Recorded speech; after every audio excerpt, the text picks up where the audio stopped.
Boa tarde. Março terminou com 3 vezes mais mortes por Covid-19 aqui na região do que a média mensal do primeiro ano de pandemia. Um estudo da Fiocruz mostra um avanço surpreendente de casos da Covid-19 na população mais jovem. A maior alta se concentra nas pessoas entre os 40 e 49 anos, com 626% de aumento desde o dia 1º de janeiro até 13 de março. Aniele Santos e Alessandro Batata foram para as ruas para ver quem estava usando máscara e tomando os cuidados necessários e também ouviram o relato dramático de uma mãe que perdeu o filho ainda jovem para a Covid. O vírus até pode ser invisível, mas todos os dias as notícias mostram dados sobre a gravidade da doença. Mesmo assim, no pior momento da pandemia, não é difícil encontrar quem desrespeite as regras sanitárias. É que eles não estão fazendo a quarentena, né? Não estão fazendo, eles estão saindo, estão vivendo a vida normal, fazendo festa, reunindo, por isso. Nós estamos vivendo num momento muito delicado. Então, assim, se toda a população, incluindo todo mundo mesmo, se não vai trabalhar, então fique em casa. Porque, assim, os hospitais, os médicos já não aguentam mais. O resultado desse abuso não poderia ser outro. Segundo um estudo feito pela Fiocruz, hoje as pessoas que mais estão se infectando são aquelas que têm entre 30 e 59 anos. Já a mortalidade prevalece entre os mais velhos. De acordo com os dados apresentados, nas 10 primeiras semanas do ano, foi verificado um aumento de quase 320% nos casos da doença. Entre a faixa etária de 30 a 39 anos, o aumento foi de mais de 550%. As pessoas que mais se infectaram são as que estão entre 40 e 49 anos, um aumento de quase 630%. Já entre as pessoas com 50 a 59 anos, a incidência da Covid-19 subiu pouco mais de 500%. Para algumas pessoas, os jovens deveriam estar no grupo prioritário da vacina, já que precisam trabalhar. Essa situação, ela não é boa. Se os jovens ficassem em casa, não levava para os idosos. Mas já que eles saem, então que a vacina fosse para eles, porque eles estavam imunizados e não tinham que levar Covid para os idosos em casa, para os vós, papais, para os bisos. É o que eu penso. O filho da dona Elieusa foi uma das vítimas da Covid-19. Prestes a completar 30 anos, ele perdeu a vida depois de ficar 15 dias no hospital. Foi muito rápido, já chegou no hospital, já foi, no outro dia ele foi entubado, chegou lá já com 50% dos pulmões, porque ele não acreditava que ele ia ficar ruim, ele achava que ele ia melhorar, não é? E aí ele demorou de procurar o socorro médico e não me avisou que ele estava doente. Eu não sabia. Se eu soubesse, eu tinha socorrido ele, né? Hoje, as lembranças de um filho dedicado e extremamente carinhoso ficam na tela do celular. Um rapaz novo que, segundo a mãe, tinha conseguido um emprego recentemente para ajudar a pagar o aluguel. Sempre preocupado com a pandemia, assim que foi contratado, se isolou da família, mas não conseguiu fugir da doença. Os jovens precisam tomar cuidado, porque a doença ela existe, ela é letal, ela mata. Eles precisam ter essa consciência. E que a doença ela não escolhe, ela é muito letal, ela é muito grave. Os jovens precisam acordar, ter responsabilidade, entender que eles têm familiares. Tem mãe como eu que sofre depois, que chora depois da dor de um filho tão grande. Meu filho era grandão, moça, ele tinha 1,90 m. Entendeu? Pesava 90 quilos, né? Ele achava que ele não ia morrer. Né? E ele não aguentou, ele ficou lá muito mal. Minha filha falou que ele morreu numa situação feia, ele estava muito triste, com um rosto triste, sofrido, tentando respirar e sem poder, né? Morreu muito triste. Nossos sentimentos aí para a dona Elieusa. Trazendo o assunto para a região em Mogi das Cruzes, O número de óbitos entre os jovens de 20 a 29 anos foi de 11 casos desde o começo da pandemia. Entre aqueles na faixa dos 30 a 39 anos foi de 24 casos e entre 40 e 49 anos foram 62 mortes. Entre os 875 óbitos ao todo em Mogi desde o começo da pandemia, a maior prevalência continua sendo entre os idosos, dos 70 aos 79 anos, com 247 casos nessa faixa etária. Bom, agora a gente tem o prazer de conversar com um dos profissionais que elaboraram o estudo mostrado aí na reportagem sobre o avanço da Covid-19 nas faixas mais jovens da população. Vou conversar com o Dr. Rafael Mendonça Guimarães, que é pesquisador em saúde pública da Fiocruz, falando diretamente do Rio de Janeiro. Dr. Rafael, bom, para os especialistas, quais são as causas aí para o vírus atingir os mais jovens? Seja muito bem-vindo e boa tarde para o senhor. Boa tarde. Bom, a gente acha que o rejuvenescimento da pandemia ele deve ter uma relação com o relaxamento do distanciamento social.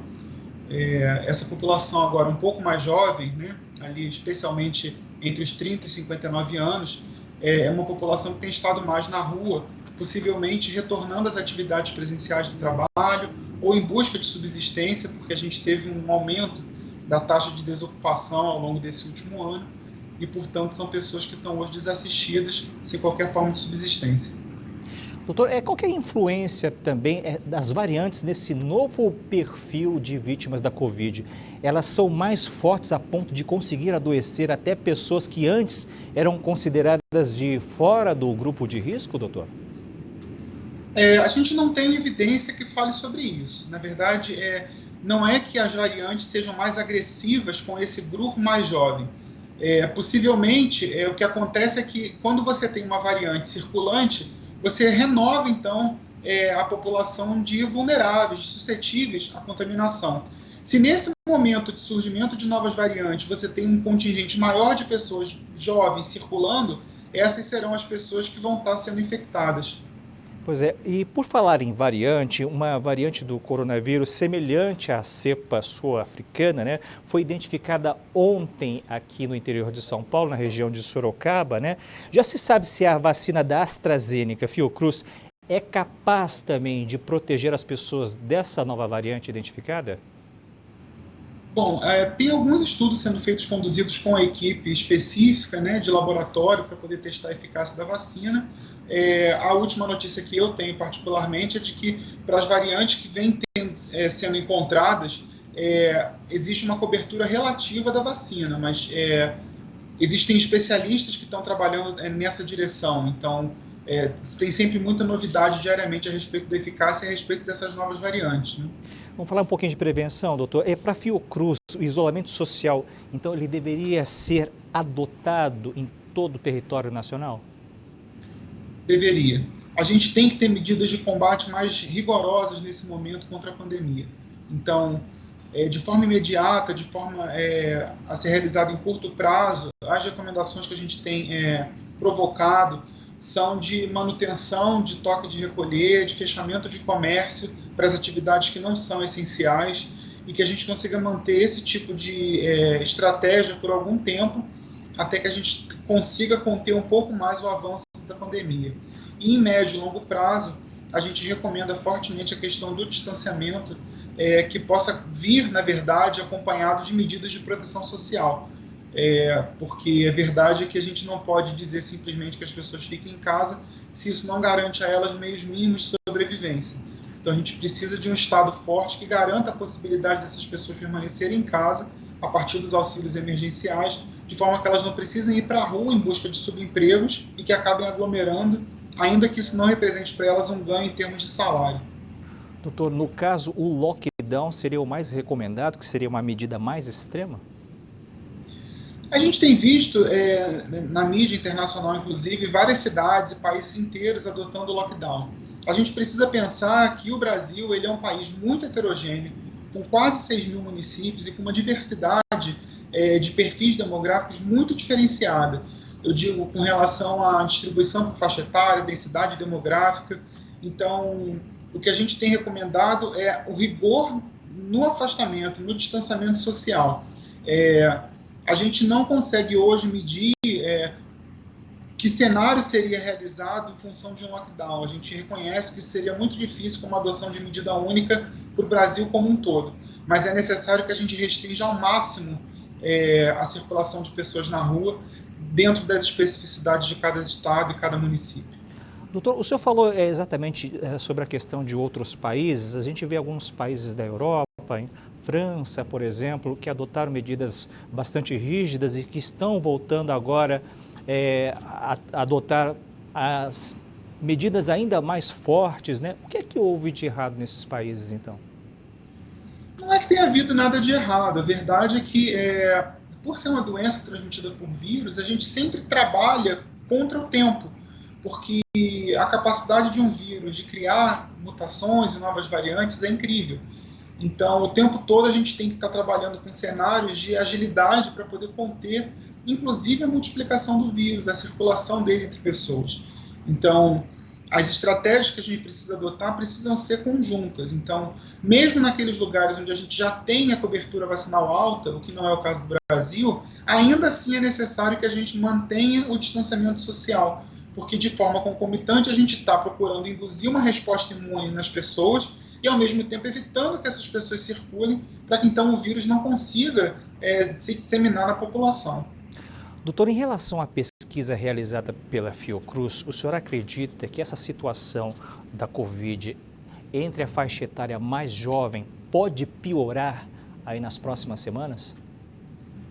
A gente está monitorando, a gente tem acompanhado a evolução das hospitalizações por Covid, tem avaliado a questão da internação em terapia intensiva especificamente, e a gente está em alerta.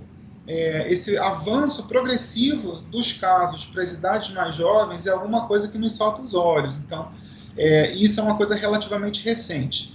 Então, até meados de fevereiro, a gente não via isso tão evidente. Em coisa de um mês, isso nos despertou muito atenção. A gente ainda não tem esse avanço para as faixas etárias mais jovens de forma tão significativa para óbito.